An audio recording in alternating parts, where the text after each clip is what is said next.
computer. Então, já está gravando, a palavra vai para a Luana e para o Gabriel. A apresentação hoje é sobre o seguro de vida, a área de seguro de vida, como é que ela funciona, quais são os desafios, assim por diante. Luana, contigo. Gabriel. E aí, pessoal, bom dia. Bom dia, alô. Bom dia. Deixa eu ver aqui se vai, aumentou. Estão conseguindo ver direitinho? Tá. Beleza. A ideia, como o Brito falou, é apresentar a área.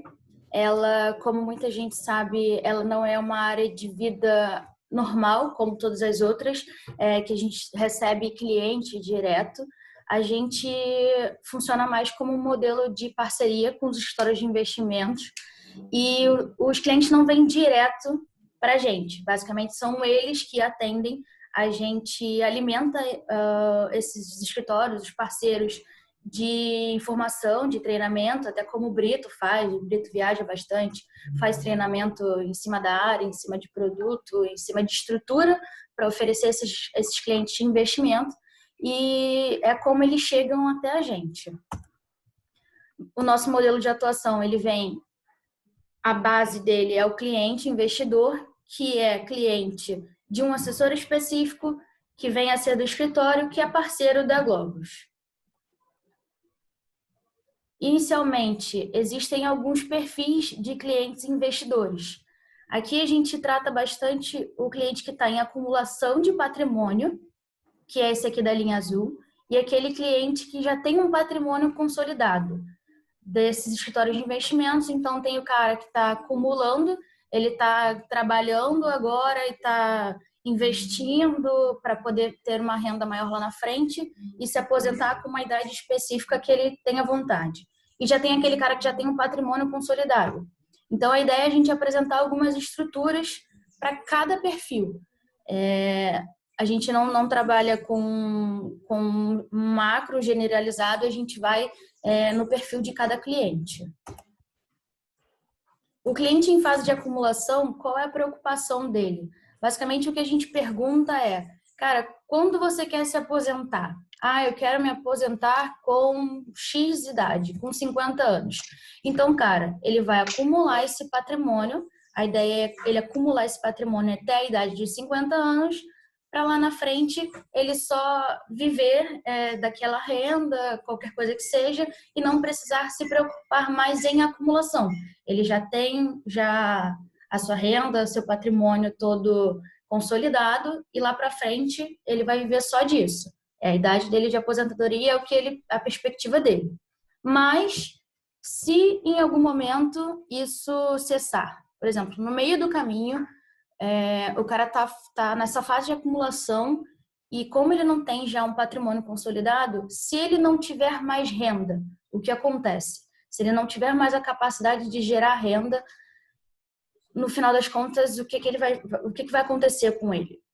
Esse valor, essa acumulação dele que ele conseguiu até X idade, por exemplo, aqui eu coloquei 45 anos, ela vai cessar, não vai ter mais entrada de dinheiro, e aí ele vai ter que consumir tudo que ele acumulou. E aí a idade dele de aposentadoria, que antes seria os 50 anos, ele vai parar nos 45 e só vai começar a consumir toda a acumulação que ele teve até o momento. Então, todos os planos dele foram por água abaixo. O que a gente faz? Como a gente pode indicar e sugerir uma estrutura para esse cara? A gente indica uma estrutura que vai proteger a renda dele em caso de interrupção dessa acumulação. Ou seja, se o cara, por algum motivo, parar de gerar renda, ele não consegue mais acumular. E a ideia é a gente fazer uma estrutura que vai proteger ele dessa forma. Já o cliente com patrimônio consolidado, a preocupação dele maior é a sucessão desse patrimônio. Por quê? O cara tem já um patrimônio já constituído e aí ele vem a falecer numa idade X. O que acontece com esse patrimônio dele? Ele cai em inventário, ou seja, esse patrimônio, como ele morreu, não vai ser mais dele, vai passar para as pessoas que são os herdeiros, cônjuge, enfim. O inventário ele pode ser judicial ou extrajudicial. Sendo ele judicial, é quando ele tem um herdeiro menor incapaz, quando existe testamento ou quando há o litígio. O que é o litígio? É quando as partes interessadas, que fazem parte daquele inventário, não entram num acordo. Tem um irmão lá que fala, não, eu mereço mais do que você, e aí ele tem que ir para um inventário judicial. Já o extrajudicial é quando está todo mundo em comum acordo, não tem um testamento e todos os herdeiros são maiores e capazes. Então, obrigatoriamente, quando o cara tem um patrimônio, ele vem a falecer, esse patrimônio vai ficar com alguém, ele vai cair em inventário e vai ter que ser dividido. Só que quando acontece esse inventário, tem custo. E quem é que paga isso? Quem paga isso é quem vai receber o patrimônio. Os custos que estão dentro do inventário, no processo, é o ITCMD, que é o Imposto sobre Transmissão que causa morte.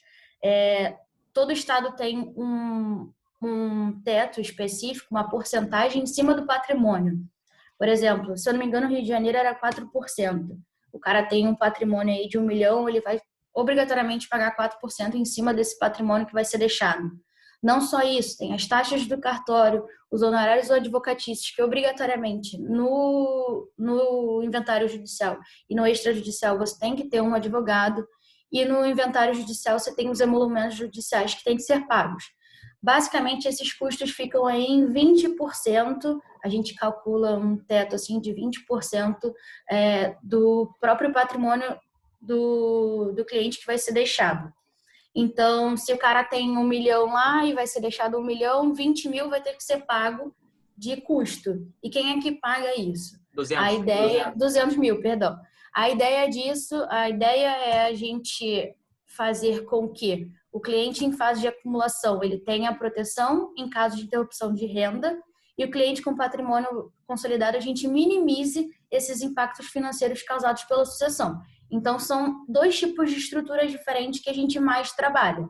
É o cliente que ainda em vida, ele tem esse tipo de interrupção, então ele vai precisar de um seguro que proteja ele em vida, e o cliente que já tem um patrimônio consolidado que para frente, né, a gente vai, quando for passar esse patrimônio, a gente minimiza esses custos que são causados no momento da sucessão. Nisso, a gente trabalha a diferença de seguro, os seguros normais de banco com os seguros que a Globos oferece. O seguro normal de banco, ele é um seguro que possui reenquadramento etário. O que é isso? Quanto mais velho você vai ficando, mais caro você vai pagando. Ele não tem uma análise prévia de risco, ou seja, a análise feita é uma análise póstuma.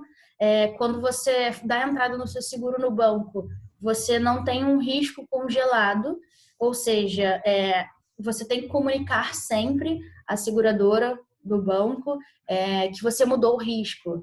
Então, sempre que você começar a fazer um esporte radical, alguma coisa, uma profissão de risco, isso tem que ser comunicado. Porque como ele não faz análise, lá na frente ele pode não pagar. Ele vai fazer uma análise póstuma. Se ele indicar que qualquer coisa que você tenha silenciado, não tenha falado para eles, isso venha a ser de má fé, eles vão procurar, aqui a gente fala, procurar pelo em ovo para não pagar esse seguro.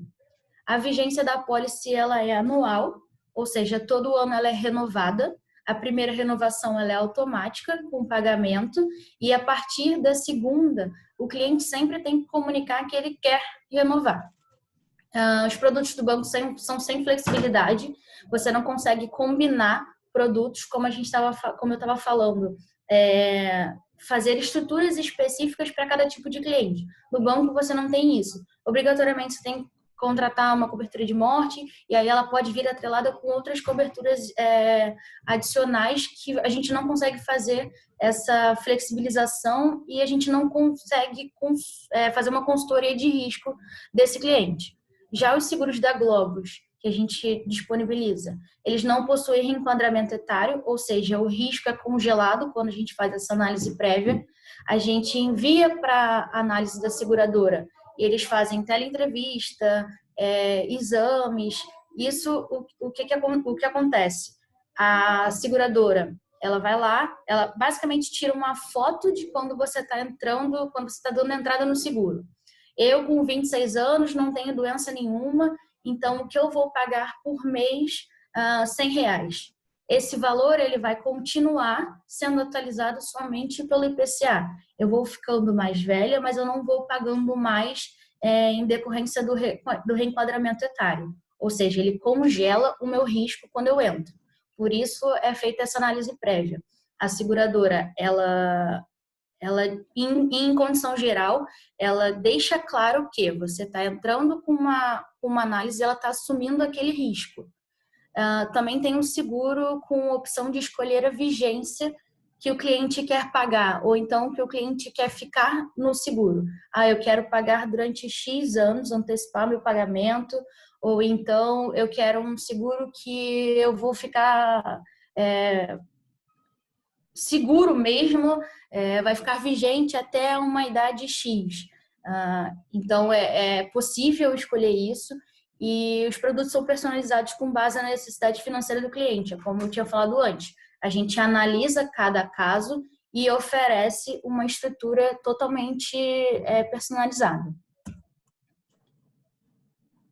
Nisso, existem 2 artigos que o seguro do banco, ele é como ele se resguarda, basicamente para não pagar. Tem o artigo 766, que se ele fizer declarações inexatas, o segurado, ou então omitir qualquer coisa que pode influir na aceitação, ele vai perder o direito à garantia e ele pode não pagar o seguro depois que o cliente venha a falecer. E o 769, o segurado é obrigado a comunicar qualquer coisa que agrave o risco. Se é aquela história, se silenciar de má fé, ele venha não pagar, justamente encontrando pelo em ovo, né? Alguns tipos de cobertura. A gente tem a cobertura por morte e tem as coberturas adicionais, as mais disponíveis que a gente indica para os clientes. As coberturas em morte, que o beneficiário vai receber após a morte do segurado, e as coberturas em vida, que são a de invalidez, doenças graves, diária por incapacidade temporária, DIH, que é diária por internação hospitalar, e o SAF, que é assistência funeral. O de morte, a gente tem o morte com vigência vitalícia, e ele pode sofrer antecipação de pagamento, tanto por tempo quanto por idade. O cliente que já tem um patrimônio elevado, ele pode, por exemplo, comprar um seguro de 1 milhão pagando em 10 anos. E aí ele vem a pagar 35% do valor, dependendo da idade que ele der a entrada, 50% do valor desse 1 milhão que ele vai estar segurado. Então, é para isso que funciona a antecipação de pagamento. Ele paga por um período específico, ficando com um seguro vitalício. Independente do momento em que ele venha a falecer, ele vai estar segurado de todas as formas. Já vem o seguro de vigência temporária. Ele tem um período de pagamento específico, que é o mesmo período de vigência. Ou seja, se eu vou contratar um seguro que vai me cobrir por 10, 20 ou 30 anos, vai ser o mesmo período que eu vou pagar, é o mesmo período de vigência, é o que eu fico segurado. Já os seguros por invalidez, ele te indeniza ainda em vida, invalidez total ou parcial por acidente ou por doença. Existem algumas doenças específicas no rol de cobertura, que é indicado na condição geral, bem como qualquer tipo de invalidez por acidente. Já as coberturas de doenças graves, existem pacotes diferenciados de doenças graves. Por exemplo, uma estrutura específica te protege em casos de câncer, outra em casos de câncer mais outras doenças, e assim você tem vários pacotes específicos para caso você venha a ser diagnosticado com alguma doença coberta. E aí, nesse caso, existe a indenização ainda em vida, seja quando você for diagnosticado, você recebe o que você contratou. Doença diária por incapacidade temporária é basicamente quando o cliente perde temporariamente essa capacidade dele de gerar renda. É mais indicada para os casos de profissionais liberais, advogados, médicos, dentistas, que praticamente ele depende de estar presente no trabalho para gerar renda. Então, é indicado para esses tipos de clientes, bem como o DIH, que é específico para internação hospitalar. Se o cliente ficar internado por algum período de tempo, o que ele contratou, ele vai ser indenizado ainda em vida. E a assistência funeral é em caso de morte. Essa assistência tem um valor X que você não paga nenhuma questão de enterro, enfim, é tudo a própria seguradora que indica e ela que paga em cima desse seguro que você contratou. Bom, a parte de... Uma dúvida, Luana, até para botar o Salvatore aí. Salvatore, dos clientes que a gente tem, da carteira que a gente tem, quais são os principais sinistros que a gente encontra aqui? O que é mais recorrente de sinistro para a gente? Vamos lá. Eu ia até colocar uma coisa aqui, que a gente tem a cobertura de invalidez e morte, né? Ou seja, a gente pode receber por invalidez e ainda tem a cobertura de morte. Ele recebe a invalidez e depois, um ano depois, ele tem o falecimento. Aí ele entra com a cobertura de morte como beneficiário, né? Então, assim, eu acho uma cobertura super importante. Atualmente, a gente tem mais sinistro o DIT, né? Que é a doença diária de incapacidade temporária. Isso aí é o que eu mais tenho com vocês, né? Porque com o Paim já entra mais o sinistro de morte. Nesse momento, que eu cuido mais, que eu recebo mais, é o DIT. Legal, valeu. Então é comprovado, né? É comprovado que 100% dos clientes que fazem seguro com a Globus não morrem. No máximo, ficam afastados ali e pegam um benefício do DIT. Mas, pelo menos máximo perde a perna e um braço. É por isso que o meu seguro. É por isso que o meu seguro está na Globus, porque não morre. Não morre mesmo. É isso aí. Usa o DIT, mas não morre. Quem não quer usar o seguro, faça com a gente. Fala, Luana. Isso. Perfeito. Lu, uma pergunta. Tem muita família que acaba não sabendo disso daí, quando a pessoa morre, ela vai participar ali dos procedimentos para enterrar, velório, esse tipo de coisa, e depois descobre que tem a apólice. A seguradora reembolsa depois das despesas nesse caso? Não? Como é que funciona? Não reembolsa. Esse caso de assistência, obrigatoriamente você tem que contratar pelos parceiros que são da seguradora. Então, você tem uma parceria específica onde tem que ser feito esses serviços, mas eles não fazem reembolso. Não faz, mesmo se eu não tiver conhecimento da apólice, por exemplo, se o beneficiário lá não tiver conhecimento, porque primeiro a pessoa morreu, ele não vai correr primeiro na apólice, ele vai correr ali para os procedimentos. Mas aí depois ela não consegue reembolso, então. Não consegue reembolso. Legal. Não, é bom até para orientar todo mundo para sempre usar o caminho, porque quando você fala em seguro coletivo, tem produto que faz via reembolso também, né? Por isso que é legal ter essa visão bacana. Obrigado, viu? Nada. Posso completar aí, Lu? O que acontece?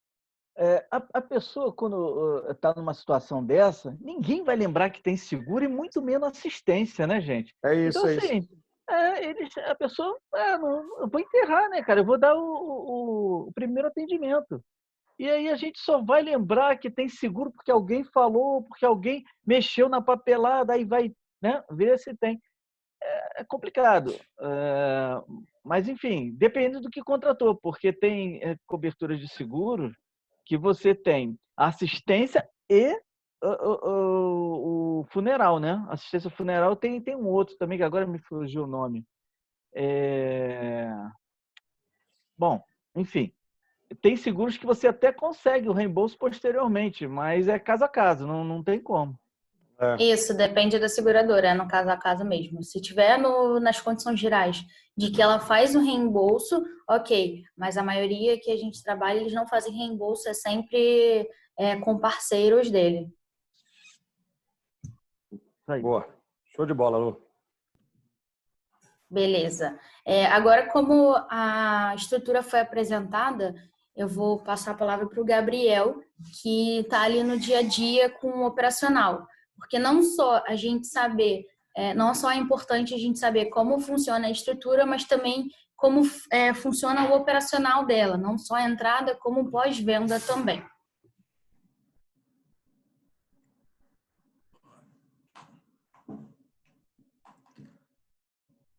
Vamos lá, bom dia a todo mundo. Como é que Bom dia. o Breto gosta de falar, é essa hora aqui que Bom dia. faz o dinheiro da proposta, né? É isso aí. Lu, já passou porque aqui não tá aparecendo. Ah, tá abrindo agora. A internet deve estar ruim a beça. A gente recebe a proposta ou do assessor, normalmente do assessor, mas também a Luana e o Breto às vezes também me mandam por e-mail algumas propostas. E eu tenho que pegar essa proposta, que sai um estudo sobre as coberturas e os valores que eles querem dar às coberturas que os clientes querem, e um formulário preenchido todo informações pessoais e valores que o cliente tem. Eu jogo essas informações na proposta digital, que é um site que é venda digital, no caso da Mão Geral, né? Que é o nosso carro-chefe, e preenche todas essas informações. Como é feito tudo digital, o cliente ele assina por meio de um token. No final do preenchimento da proposta, eu envio um token para ele por SMS. O assessor, ou se for a Luana ou o Brito, no caso também, avisa o cliente que ele recebeu esse token no celular. Eles me enviam um número do token e eu finalizo a proposta. Depois da finalização da proposta, fica a cargo da Mão Geral. O que acontece? Tem duas situações, né? Pode ser, é mais difícil de acontecer, mas pode ser que não precise da teleentrevista e o cliente já seja logo implantado depois de alguns dias de análise. Mas o normal é que tem essa teleentrevista. Então, a Mão Geral entra em contato com o cliente, marca um horário e um dia específico para fazer essa teleentrevista. Após essa teleentrevista com o cliente, tem essa análise de risco e pode gerar alguma pendência. A pendência pode ser solicitação de exames, de ficha financeira, alguma coisa do gênero. Eu informo ao cliente, ao assessor, a Mão Geral está pedindo esse exame. Fala com o cliente e o cliente, se ele tem o exame já, ele envia para a gente e a gente passa para a Mão Geral, ou ele tem que fazer esse exame e depois a gente passa para a Mão Geral. Tem um prazo de 60 dias aí, então dá esse tempo para o cliente. Se ele não tem esse exame, ele consegue fazer. Aí depois dessa análise do exame enviado, por exemplo, que é o que mais acontece, após a teleentrevista, análise e solicitam algum tipo de exame. O cliente é aceito ou recusado, né? Mas normalmente o cliente é aceito. Depois que o cliente a Mão Geral informa para a gente que o cliente foi implantado, foi aceito, eu informo ao parceiro por meio do e-mail padrão, a gente tem uma assinatura, informa, bom dia, tal cliente, tal assessor, o cliente tal foi aceito, e essa é a data de pagamento dele, o primeiro pagamento, o vencimento, a forma de pagamento e se é mensal ou anual. Dali dessas informações já tem todo um processo que o assessor já sabe como é que é o pagamento desse cliente, para ele já ficar a par da situação. E o dia a dia mesmo, o que mais acontece é ser enviado e-mails de cliente sendo implantado ou recusado. A gente informa das duas formas do assessor. E essa parte dos exames, da ficha financeira, sempre informando o assessor, solicitando para ele falar com o cliente, para pegar essas pendências para a gente implantar o cliente. O contato é direto com o parceiro, né? Então, quase 99% dos casos eu falo direto com o assessor, não com o cliente. Alguns poucos casos que a gente se comunica direto com o cliente. Outra parte também que, como a gente tem hoje 950 clientes com proposta na Mão Geral, por exemplo, tem muitos que têm a parcela em aberto, ou esqueceu de pagar a parcela anterior, ou não quer mais o seguro, mas não comunica ao assessor, esqueceu de pagar, enfim. A gente recebe uma planilha da Mão Geral com todos os pagamentos em aberto que tem. Então, a gente tem que sempre abrir essa planilha diária, verificar quais clientes que estão em atraso, informar os assessores, verificar com o cliente se ele quer manter o seguro ainda, não quer. Então, isso também consome bastante tempo, porque são 950 clientes, então tem bastante cliente que, por algum motivo, está com a parcela em aberto. Também tem alguns casos que eles solicitam apenas alteração de beneficiário, mudou de casa. Então, eles informam pedindo para a gente trocar o endereço, trocar a forma de pagamento. Às vezes, o cliente paga anual, quer mudar para mensal, quer cancelar o próprio seguro. Então, todas essas informações também têm que ser preenchidas pelo cliente. Então, a gente tem algumas cartas padrões para fazer isso. Por exemplo, cancelada, a gente tem uma carta padrão só para o cliente datar e assinar. Ele já coloca o nome dele, as informações todas deles e todas as coberturas que ele quer cancelar e só envia para o assessor. O cliente só assina essa carta e a gente já envia para a Mão Geral. Basicamente, todas as formas de alterações são dessa forma. E para cancelamento também.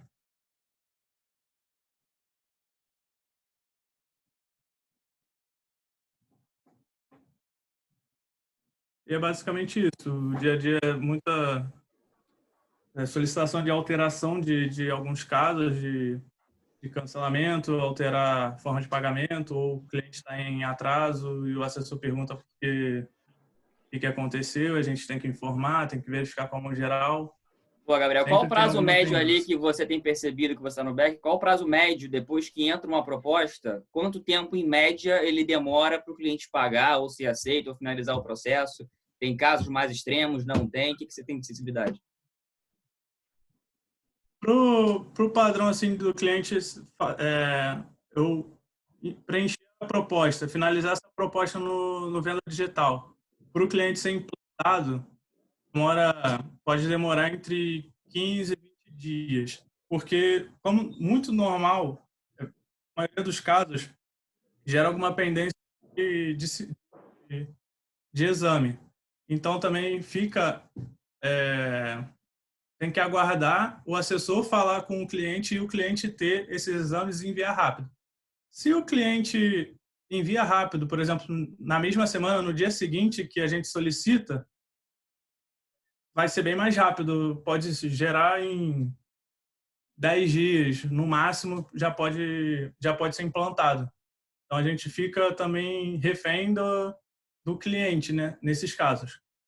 Mas, de acordo com a Mão Geral, após a finalização da proposta, 2 dias depois, já tem a entrevista marcada, que é para um dia próximo, alguns dias depois, um dia depois. Normalmente são 2, 3 dias depois que a proposta é finalizada que a teleentrevista está marcada. Depois dessa teleentrevista, o prazo de análise da teleentrevista é de 15 dias, só que normalmente dura 3 a 5 dias para gerar alguma pendência. Então, pode ter casos que demoram muito, tem casos específicos que a gente ficou mais de um mês para implantar o cliente, mas o padrão assim normal mesmo é entre 15 a 20 dias. Legal. E tem um tempo máximo para isso finalizar? Então, tem esse tempo, cada prazo cada processo tem um prazo. Por exemplo, para entregar o exame tem 60 dias. Para analisar a teleentrevista, 15 dias. O máximo de tempo que fica pendente uma proposta, se não me engano, é 90 dias. Beleza. Depois ela cai, né? Depois ela cai. A gente recebe um relatório diário da Mão Geral sobre todas as situações de todos os clientes. Se o cliente foi implantado nesse dia, se precisa da pendência, gera pendência, eles informam qual a pendência, implantado também. Então, dali, nesse relatório diário que a gente recebe, tá lá, se caiu a proposta, vai aparecer lá, recusado, cliente X, e as informações dele. Então, a gente está falando que depois que a proposta entra para virar caixa da Globus, né, papel virar dinheiro, que a gente costuma falar, pode demorar até 2 meses, pessoal. Então, todo esforço comercial que a área faz hoje, dia 9/6, vai refletir um caixa de julho ou agosto. Dependendo do cara, né? Dependendo do cliente. Dificilmente um esforço comercial feito dentro do mês entra no mês. Principalmente clientes maiores, porque quando a gente fala isso que eu ia perguntar, maiores, independente de valor? Então, depende mais da complexidade do que de valor, Périco. Porque às vezes um cara vai pagar R$200 mil, como tem casos aqui que não são raros, e o cara está 100% bem, respondeu tudo certo na entrevista, e em uma semana está aprovado. E tem casos que o cara vai pagar 10 mil, 15 mil, que, demora 2 meses. Porque o cara está bichado, o cara está com problema. Então, é muito caso a caso, nem muito valor. É mais qual a informação que ele vai passar. Tem a questão, se ele for pagar cartão de crédito, demora mais ainda, né? Se ele for pagar no cartão de crédito, para você ter uma noção, demora até 45 dias para cair no nosso caixa. Pagamento normal, boleto ou débito em conta, geralmente é D+2. Quando o cara escolhe cartão de crédito, depois que ele paga lá, lança no cartão de crédito, 45 dias. Por que demora tanto? Foi uma forma da seguradora negociar com a operadora de cartão de crédito para diminuir a taxa cobrada da operadora de cartão de crédito para o custo da operação e viabilizar que o cliente pudesse pagar via cartão de crédito sem ficar mais caro o produto para ele. Então, a operadora de cartão de crédito fica trabalhando por mais tempo esse dinheiro pago pelo cliente, o que demora para entrar no nosso caixa. Isso é muito ruim, porque tem muito cliente que quer ganhar milhas para poder viajar. Paga para milha, exato. O cara paga lá 70 pilas e a gente fica, quase 2 meses ali esperando o dinheiro entrar e não entra, aí demora, depois que entra, e a gente só repassa para o nosso parceiro depois que o dinheiro cai, né? Ele cai dentro do mês, a gente repassa no relatório do mês seguinte. Então, só para vocês terem uma noção do esforço comercial e da importância. Tanto do comercial ter o esforço a cada dia, se ele deixar um esforço para a semana que vem, é uma semana a menos que a gente vai levar para receber daqui a 2 meses. E o esforço também do operacional de receber essa operação e fazer isso andar o mais rápido possível para que esse ciclo de vida da proposta, né, de papel virar caixa, ele seja mais apertado possível. A meta ali que a gente quer botar é que a cada 15 dias emita. Entrar a proposta hoje, 2 semanas depois, o cliente já tem o boleto para poder pagar. A gente sabe que não é tão simples, mas é uma meta que a gente se impõe para tentar fazer esse fluxo rodar, para que todo o esforço comercial feito na primeira quinzena do mês ainda dê tempo de virar caixa na segunda quinzena do mês. Porque se isso não acontecer, o esforço comercial da primeira quinzena vai gerar caixa provavelmente na segunda quinzena do mês seguinte. A gente sempre vai estar um mês, 45 dias atrás do caixa, a efeito de esforço comercial frente caixa para a empresa. Por isso que é importante a gente tentar ser o mais breve possível nesse atendimento com os clientes. Mais algum ponto de dúvida até aqui de alguém? Brito, não. Curiosidade. Nesse momento, a demanda está alta ou o cancelamento está... Como é que está o cancelamento aí? Nesse momento, a gente tem uma estratégia comercial um pouco mais pautada em eventos para clientes maiores, tá? Tem algumas estratégias aqui de migração de fundo de previdência para pegar parte da previdência para pagar esse seguro, dado uma questão tributária que está rolando, que prejudica a previdência. E quando fala em sucessão, o seguro acaba ganhando tributariamente. Então, se eu te fosse responder, para negócios maiores, para clientes ricos ali é o cara que tem dinheiro, uns 3 milhões, 4 milhões, 5 milhões, os negócios estão andando, tem boas possibilidades de saída. Para o cliente mediano, aquele cara que tem seus 700 mil, 800 mil reais, se sair negócio, vai ser negócio pequeno, de 200, 300 reais por mês, 400 reais por mês. Esse cara que era mediano, ele pagava lá 20 mil, 30 mil por ano, porque ele estava confiante no mercado. Com esse momento, ele dá uma fechada nessas possibilidades de pagar um pouco mais alto e a gente olha mais para o topo da pirâmide para esses clientes que pagam 100 mil, 200 mil, 300 mil, para poder compensar. Logo, a quantidade de propostas entrando na área hoje ela é menor, porém, com o ticket médio acaba aumentando, né?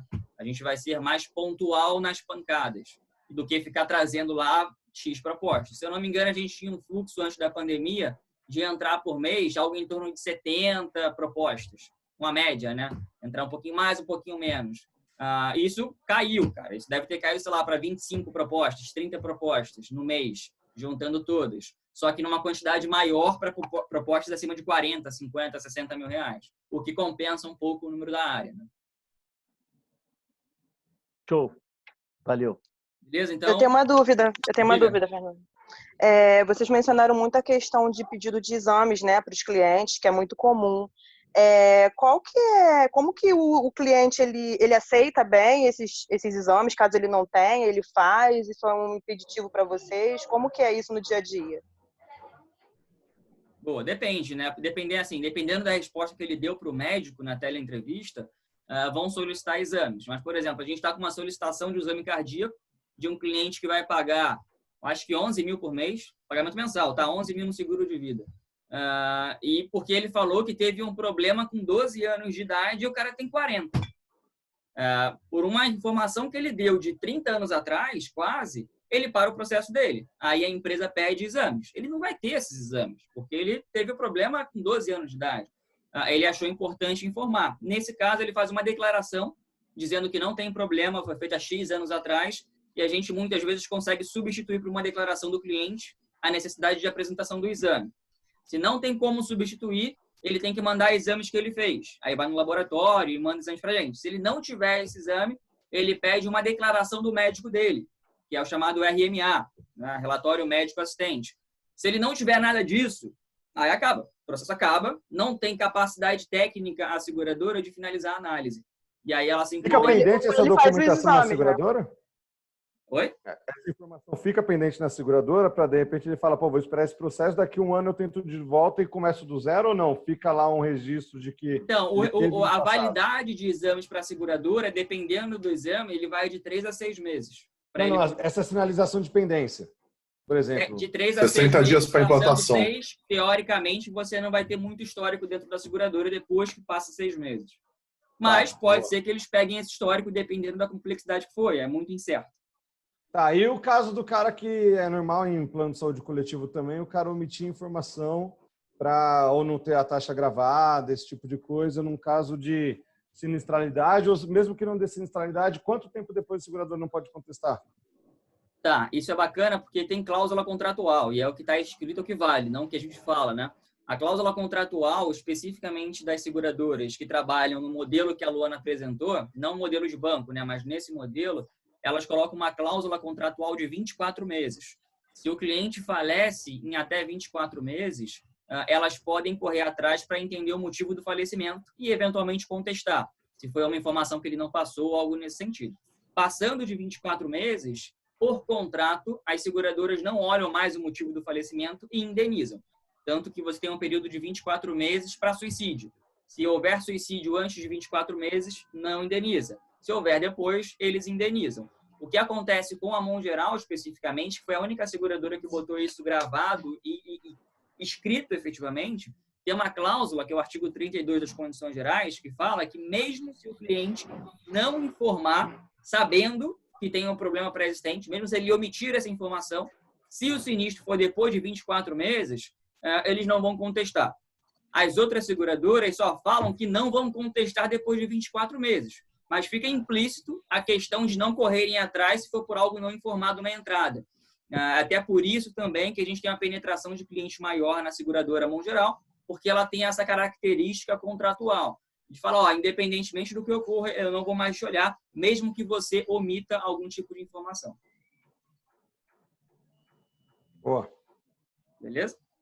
Show. Mais alguma? Excelente. Boa. Pessoal, então é isso. Obrigado, Luana. Obrigado, Gabriel, aí pela apresentação. Esse vídeo vai ficar gravado, depois eu compartilho. Boa, boa, Gabriel. Mandaram bem. Acho que uma coisa legal para falar também é que a Mongeral ela é a única que aceita pagamento em boleto, né?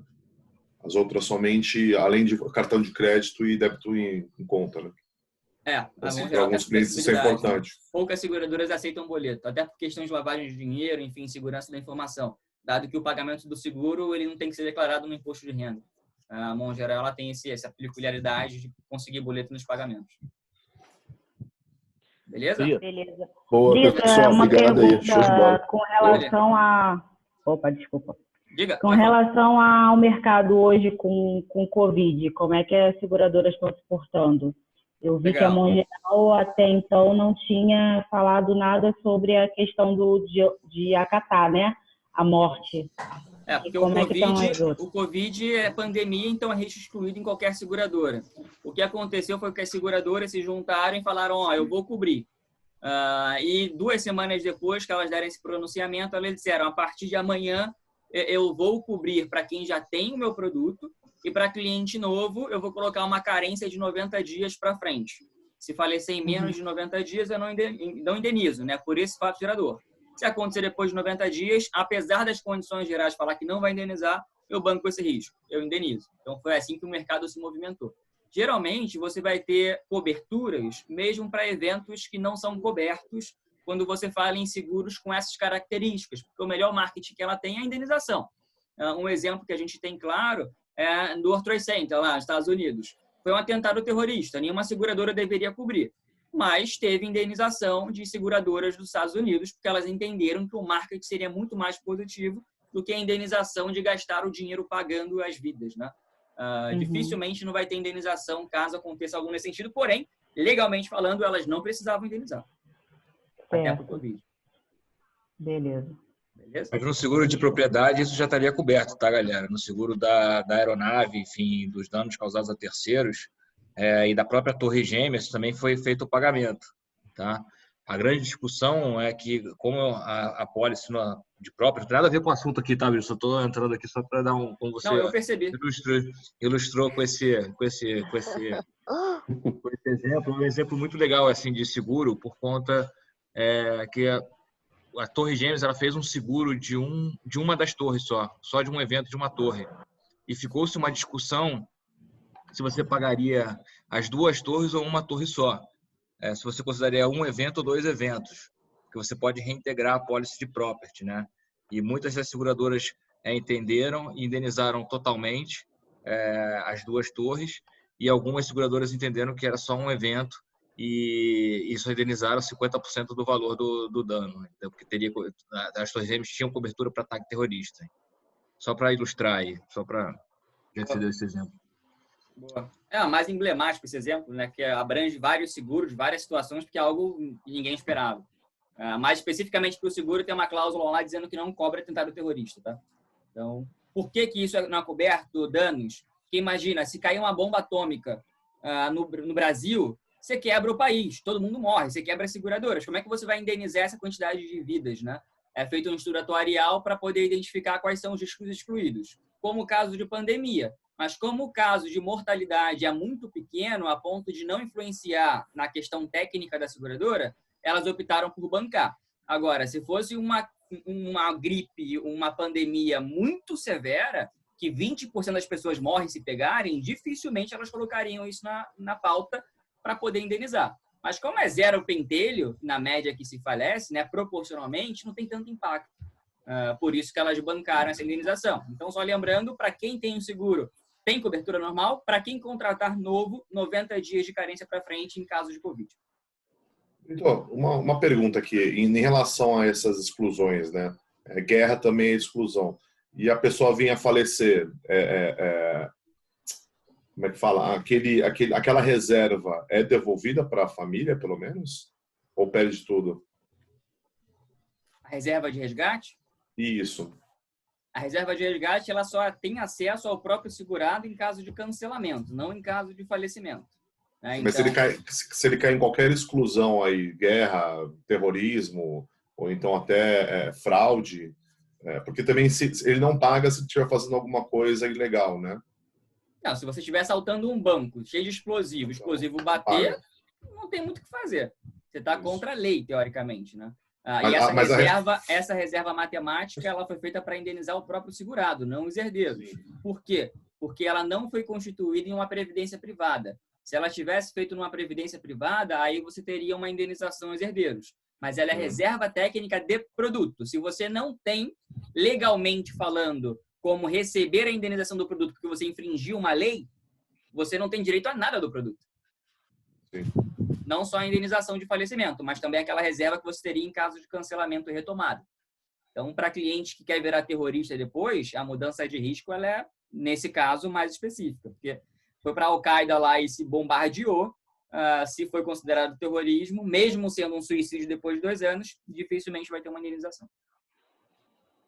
Beleza? Então, é isso. Obrigado, Luana. Obrigado, Gabriel. Vou pausar aqui o vídeo. Obrigado, pessoal.